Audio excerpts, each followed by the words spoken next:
Flight into Karachi. On 7th August 1947, Muhammad Ali Jinnah flew from Delhi to Karachi to become the first Governor General of Pakistan. There had been one last conflict of the mind with Lord Mountbatten after Congress had asked him to remain as Governor General of the new India. Some of the Viceroy's staff expected that the Pakistanis would invite him to be their Governor General also, but there was no gesture from the Muslim League.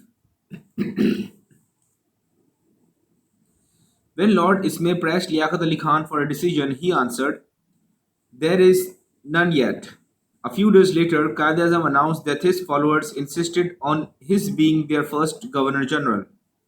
The decision was mentioned at a press conference between the Viceroy and the journalist.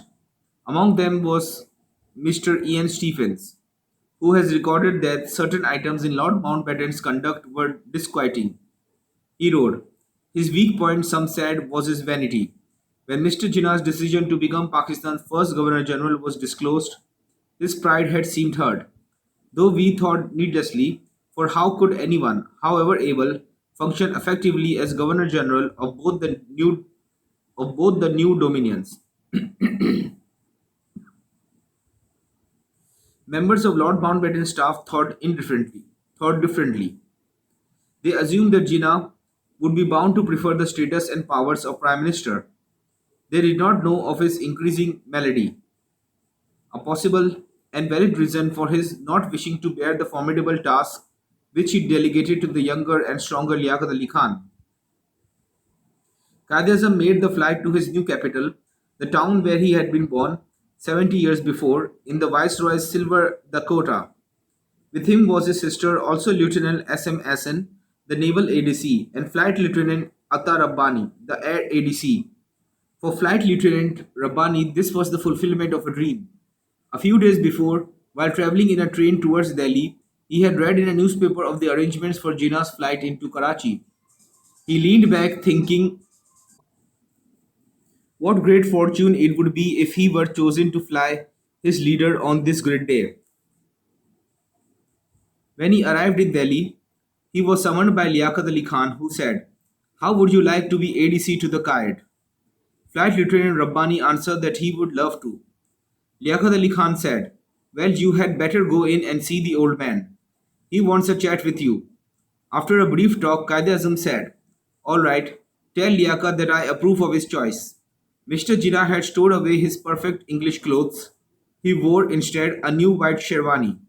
He walked towards the aircraft with his sister and their little coat. Flight Lieutenant Rabbani carried a cane basket full of documents. A servant carried a bundle of newspapers to be read during the journey.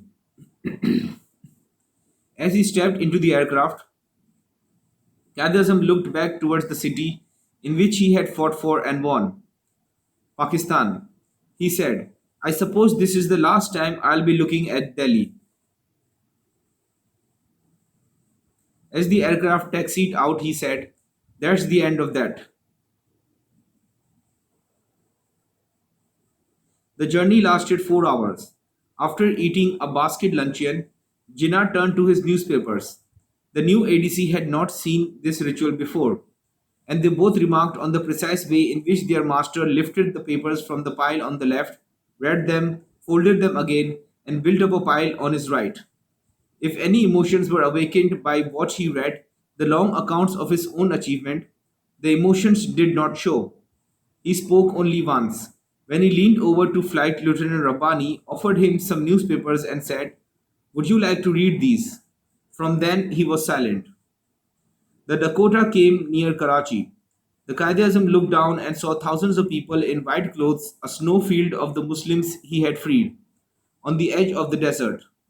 Refugees were pouring into the city along all the roads, their noisy little carts piled high with the possession they had salvaged before they fled. They washed their white shirts in any little pool they could find. They dried them in the sun, and then joined the multitude to watch the Dakota circling over the aerodrome. One of the ADC said afterwards, "When the Qaid looked down and saw all those people waiting for him, he suddenly became buoyant and quite young." The aircraft landed and Mr. Jinnah was the first to step out. followed by his sister. The people cried, Pakistan Zindabad! Pakistan Zindabad! They pressed forward, close, hot and frenzied, extending their hands so that they might be as near as possible to their deliverer. Qaidism was resolute and solitary. He handed a despatch case of papers to the naval ADC, saying, Now I want you to be sure to look after these. Then he shook hands with leaders of the Muslim League who were near him. Many of them wept as he passed by. The wide sea of people spread between the aerodrome and Karachi, and as the kite drove towards the city, a way was cleared for him. The cries of Pakistan Zindabad rose like a screeching wind from the close packed throng. Only once was there a lull, when the car came to a stretch of road where the men outside the houses were grave and silent. Mr. Jinnah asked the reason and was told, This is no doubt a Hindu section, and after all, they have very little to be jubilant about. Among the thousands who cheered the Qaid were old Fatima Bai, who had scolded him as a boy for reading his book so late into the night, and Nanji Jafar, with whom he had played marbles in the street. Muhammad Ali Jinnah had kept his promise. He had stood up from the dust so that his clothes were unspoiled and his hands clean for the task that fell to them. These two people, whose horizons had never spread beyond the sand dunes of Sindh, were among those whom he had freed, but they were lost in the impersonal white multitude, and they had to watch his advent from afar. Qaidism arrived at Government House, and as he walked up the steps, he made a statement that was remarkable. He said to Lieutenant Hassan, Do you know, I never expected to see Pakistan in my lifetime. We have to be very grateful to God for what we have achieved.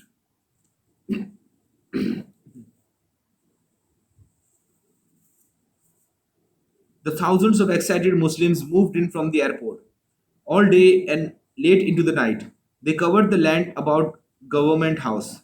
But the Qaid seemed unaware of what their adoration meant, unaware of the emotion that his arrival had stirred.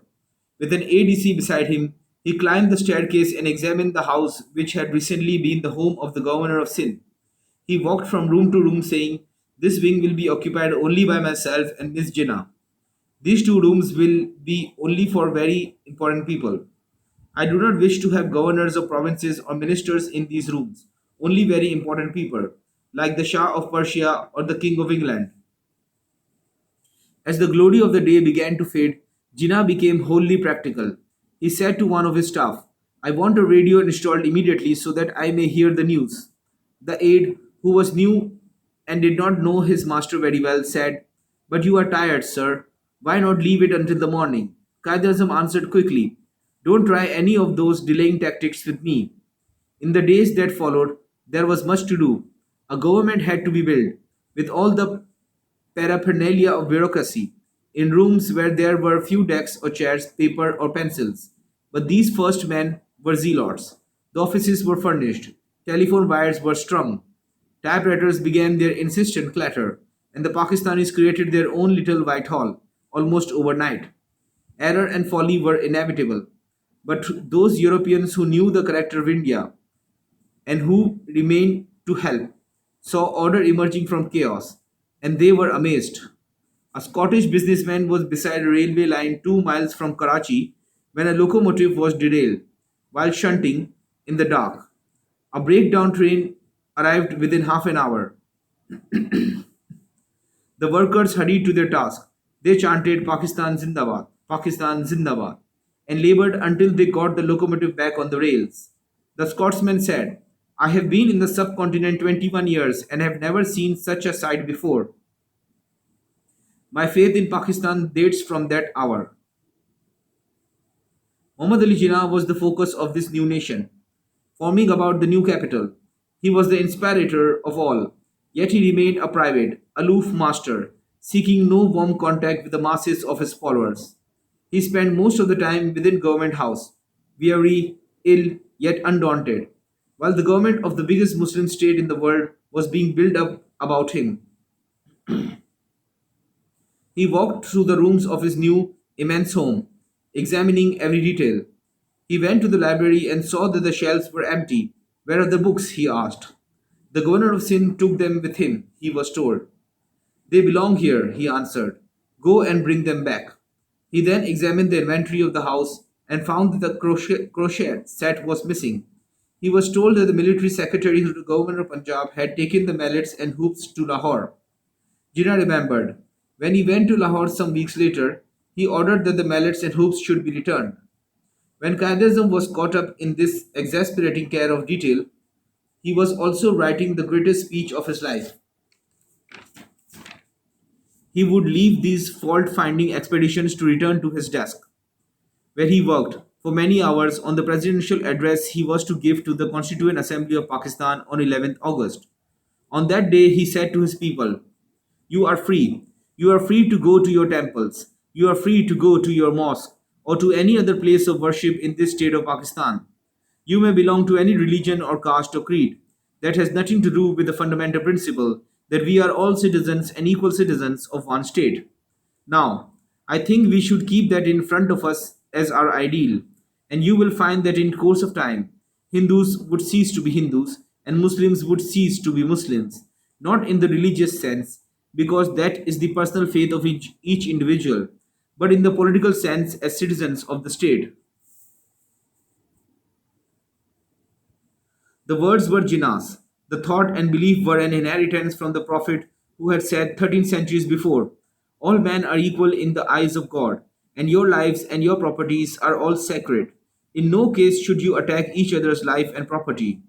Today, I trample under my feet all distinctions of caste, color, and nationality.